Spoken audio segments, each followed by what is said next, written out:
Эфир Абхазского телевидения продолжается. Вы смотрите информационный выпуск Камши-Кушара. Здравствуйте. Сегодня в выпуске. Российские специалисты спасают наследие Валерия Гамгия после пожара в Национальной галерее.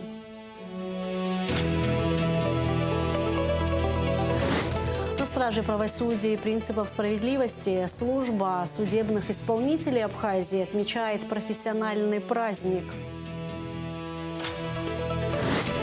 В Сухуми и в Гагре полным ходом идет установка современных приборов учета. До конца этого года установят 60 тысяч счетчиков.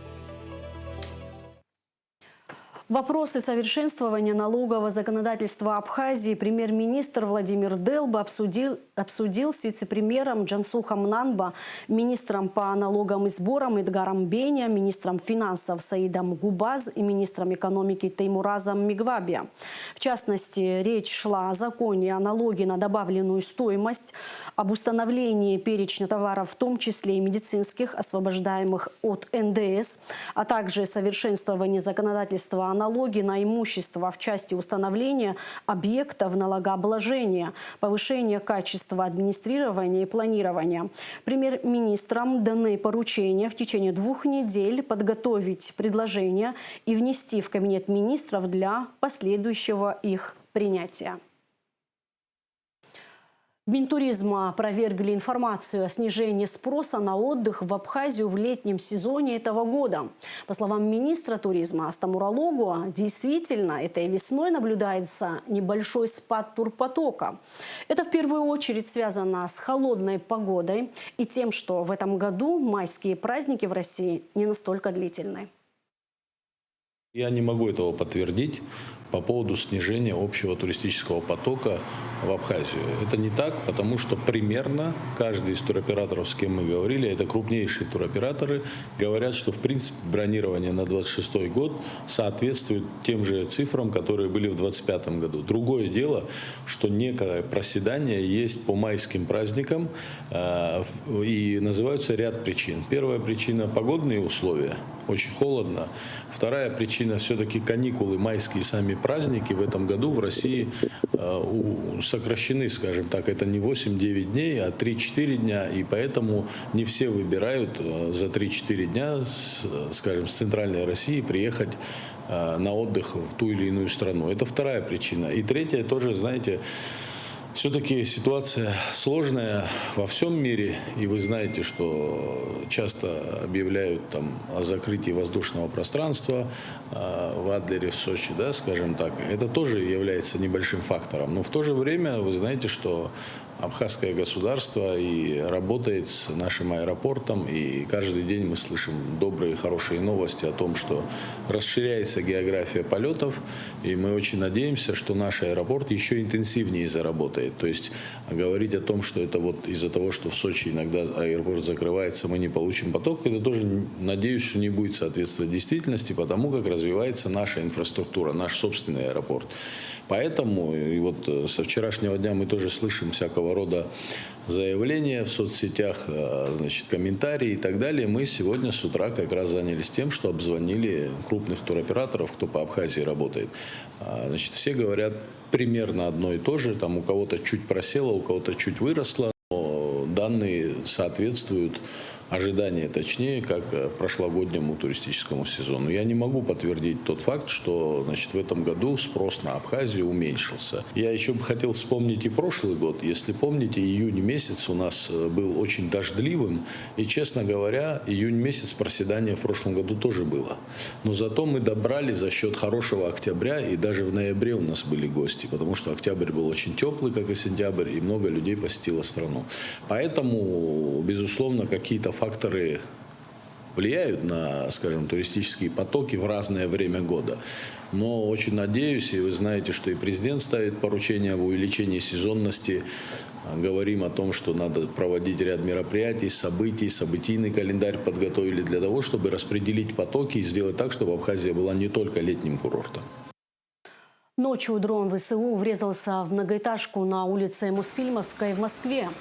Часть фасада здания обрушилась на машину под домом. Пострадавших нет, сообщил мэр Москвы Собянин.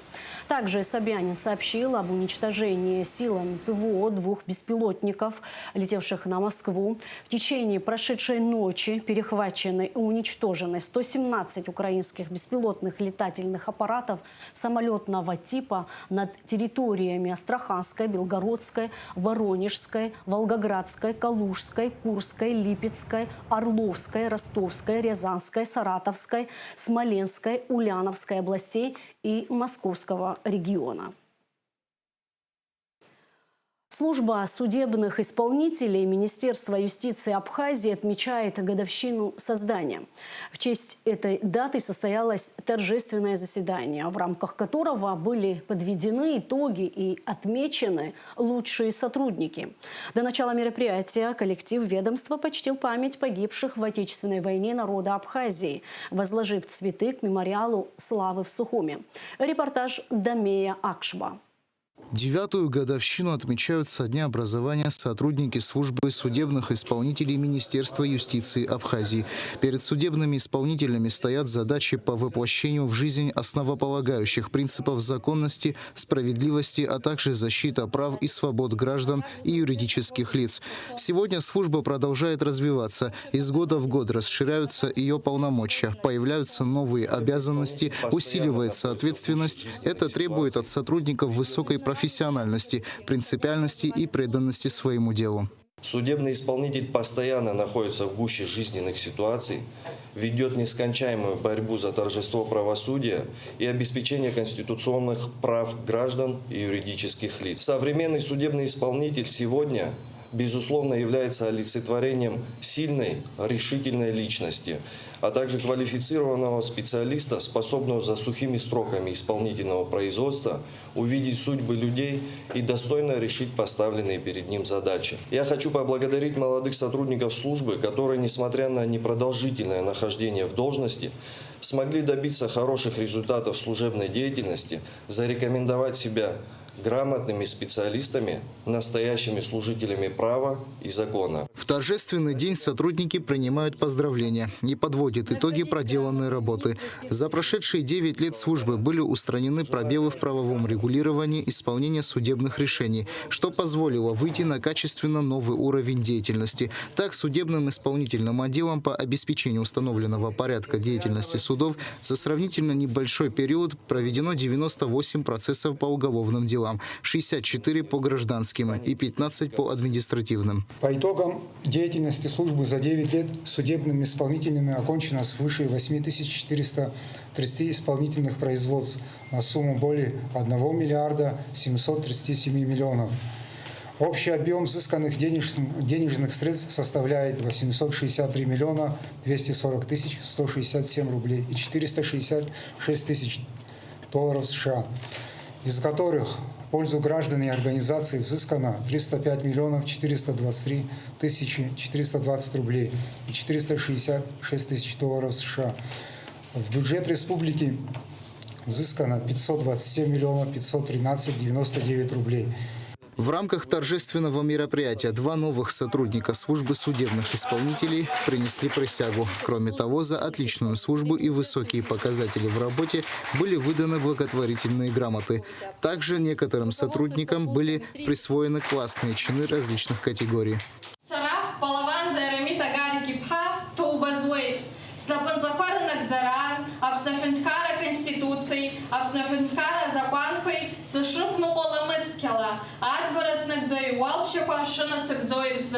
Дами Акшба, Нава Чинджери, Раму Камке, Абхазское телевидение.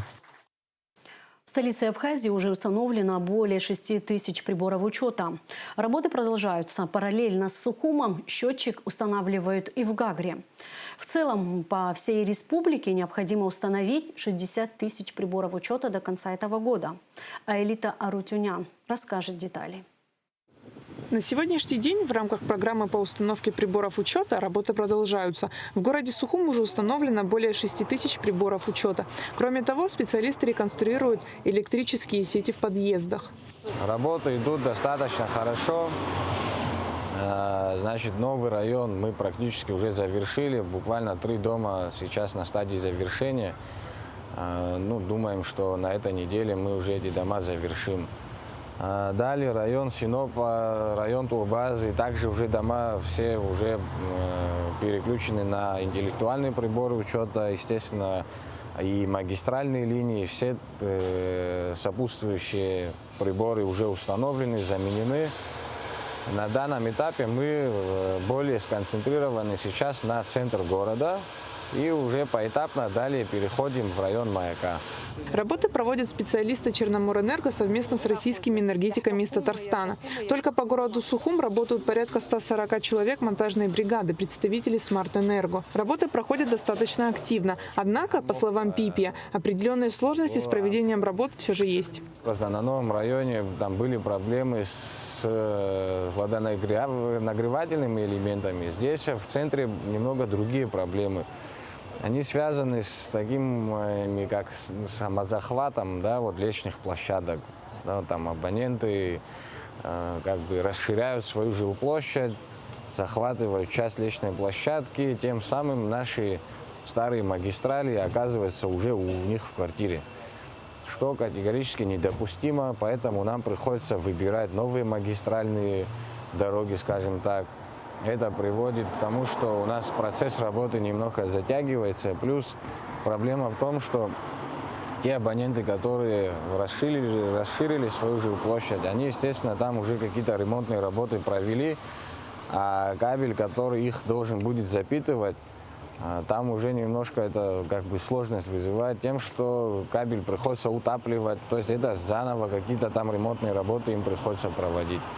Но мы с нашими гражданами проводим определенные беседы, как бы приходим к общему, и люди тоже понимают, что этого тоже делать нельзя. Параллельно счетчики устанавливают и в Гагре. По улице Абазга примерно в 30 домах завершены подготовительные работы. Сейчас ведется прокладка магистральной линии, кабельной линии.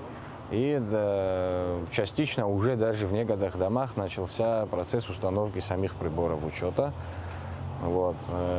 Там работает у нас порядка 40 человек, представителей также Смарт-Энерго. В целом процесс установки счетчиков разделен на 2 этапа. Установка приборов в многоквартирных домах, а затем в частных. В рамках отведенного времени, а именно до конца этого года, по поручению президента необходимо установить 60 тысяч приборов учета по всей стране. Как отметил Даур Пипия, работы ведутся с опережением графика. Поэтому было принято решение часть бригады из города Сухум перебросить в Гагру. Айлита Арутюнян, Камила Джопуа, Абхазское телевидение. Началась реконструкция пункта пропуска «Адлер». Об этом стало известно на рабочей встрече представителей таможенных органов Абхазии и России в Сочи. Реконструкция позволит увеличить пропускную способность до 14 тысяч транспортных средств в сутки, что в 9,5 раз больше нынешнего показателя. Количество физических лиц также увеличится до 80 тысяч человек, что в 2,5 раза превысит текущий показатель, сообщила пресс-служба Южного таможенного управления. Стороны договорились об усилении координации взаимодействия, особенно в части контроля экскурсионных автобусов, для которых будет выделена дополнительная полоса. Также обсудили режим ускоренного оформления овощей и фруктов, в рамках которого периодическое декларирование доказало свою эффективность. В пожаре в Национальной картинной галерее в январе 2024 года пострадали более 4000 картин Валерия Гамге. 200 из них подлежат восстановлению. Сейчас начинается масштабная реставрация сохранившихся работ. Процесс планируют завершить к 85-летию художника в 2029 году. Милана Агрба расскажет подробнее.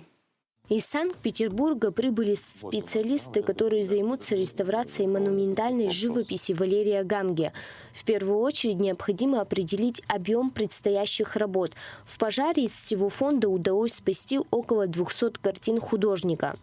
Как всем известно, в Национальной галерее был пожар, да, и основные монументальные работы автора сгорели во время этого пожара. Значит, большая трагедия для всей республики, сгорело очень много картин.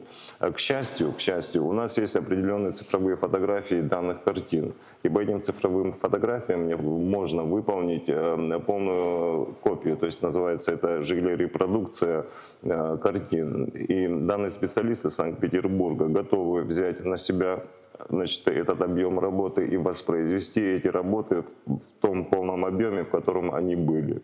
Реставрации подлежит панно «Образкил», которая пострадала частично, а вот Выхнинская работа и картина рождения нартов сгорели полностью. Однако они были оцифрованы, что позволяет рассмотреть возможность их полной репродукции. Реставрацию планируют завершить к 85-летию автора в 2029 году.